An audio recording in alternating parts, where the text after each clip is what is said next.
안녕하세요. 오늘 가까운 친구가 저희 동네로 출장을 와서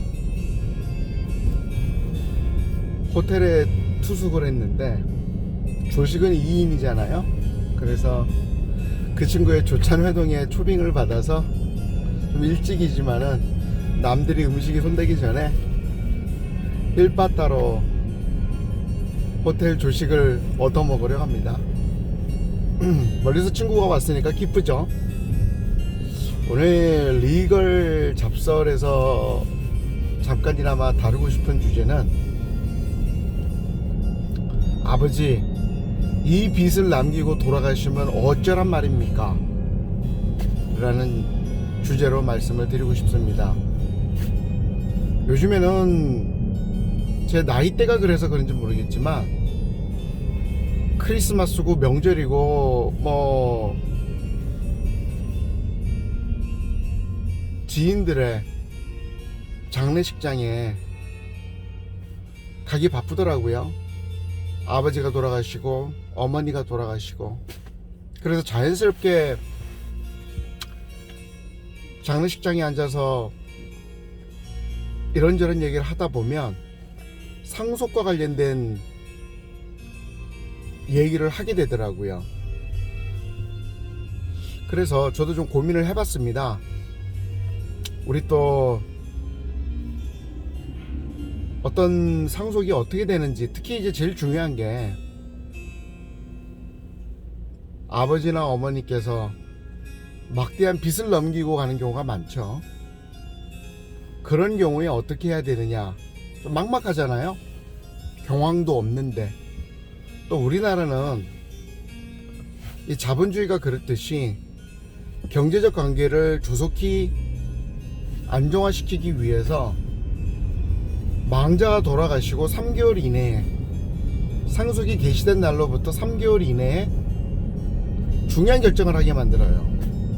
상속을 포기할 거나 아니면 채무와 자산 중에 자산이 많으면 가져가겠다라는 한정승인 신청을 하거나, 3개월 이내에 하게 돼 있더라고요. 그러다 보니까 슬퍼할 겨를도 잘 없는 거죠.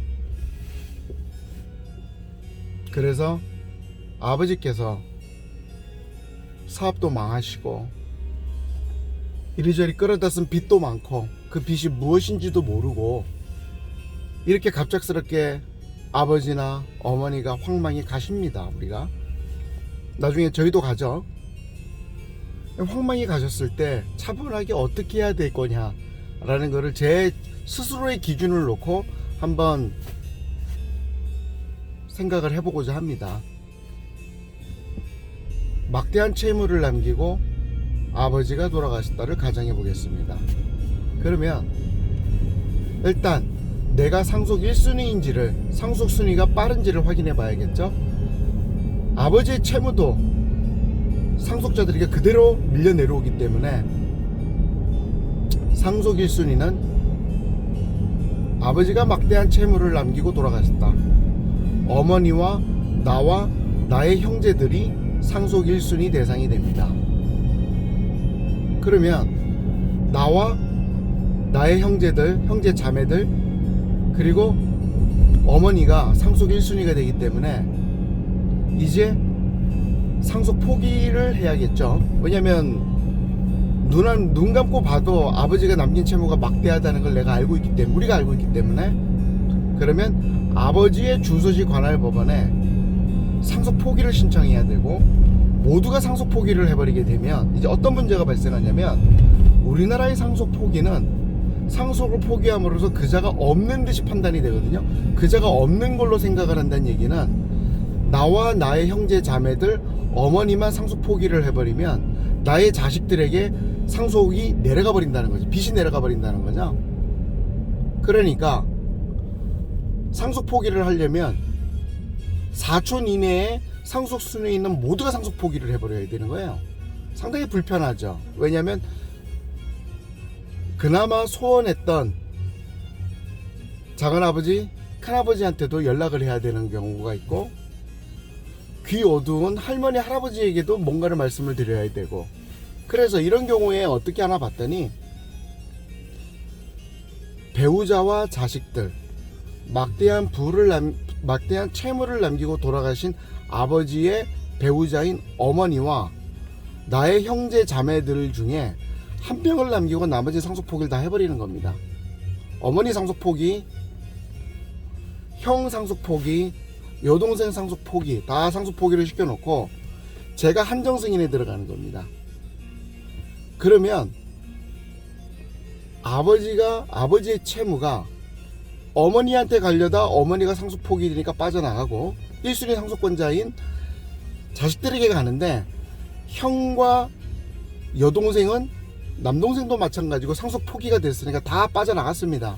제가 남아 있는 거죠. 제가 남아서 제가 한정 승인을 신청하는 겁니다.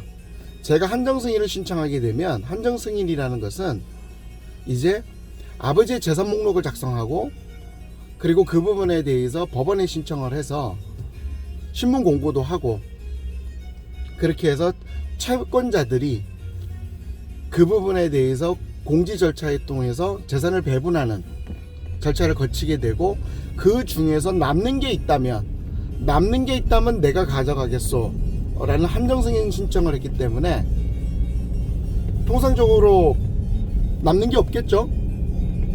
채무가 많을 거니까. 그렇게 되면 어머니 빠져나가고 형제 자매들 빠져나가고, 제가 한정승인을 신청해서 제가 마지막에 남는 것이 있으면 가져가겠다라는 의사표시를 법원에 해서 거기서 절차를 거치고 나면 이제 깔끔하게 나의 아들 딸들에게, 아니면 형들의 아들 딸들에게, 여동생의 아들 딸들에게 이 빚이 대물림 되지 않을 거고, 장할아버지 큰아버지 쪽으로 올라가지도 않을 거고, 할아버지 할머니에게도 빚이 올라가지 않을 거고. 왜냐하면 상속 1순위자들 선에서 한 명이 한정 승인을 하고 나머지가 상속 포기를 하면서 그 올라갈 수 있는 라인을 다 끊어준 거죠. 그렇게 해서 아버지의 막대한 채무가 아버지의 사망과 동시에 3개월 이내에 상속 포기와 상속 1순위 중에 한 사람이 한정 승인을 신청함으로써 깔끔하게 정리를 하는 거죠. 이것은 아버지의 사망 후 3개월 이내에 하셔야 됩니다. 3개월 이내에 하셔야지 3개월 이후에 하게 되면 절차가 복잡해지거나 인정받을 수 없는 거죠. 특히 또 한 가지 팁은, 내가 한정 승인을 신청하기로 했죠. 왜냐면 어머니와 형제 자매들은 다 상속 포기를 시켰으니까 절대 아버지 자산에 손을 대면 안 됩니다. 우리가 그런 욕심을 갖게 되잖아요. 아버지 예금을 좀 빼놓고 한정 승인을 신청해서 이득은 취하고 빚은 넘기고 싶다. 그럴 줄 알고 아버지 자산에 손을 대버리면 한정 승인 자격이 박탈돼 버립니다. 왜냐면 악의의 상속인들이기 때문에, 나쁜 상속인들이라는 거죠. 그래서 그 부분을 명심하셔서, 아버지 이 많은 빚을 남기고 떠나시면 어쩌란 말입니까? 에 대한 리걸 잡설에서는 상속 포기와 한정 승인을 적절히 하이브리드 하면서 아버지의 빚은 아버지대로 끝내고 나와 우리의 자손들은 그로부터 자유롭게 건전한 자본주의 시민으로서 활동할 수 있는 이 제도를 한번 설명드렸습니다. 상속제도가 상당히 복잡하고 다룰 게 많더라고요. 상속 그런데 아버지나 어머니께서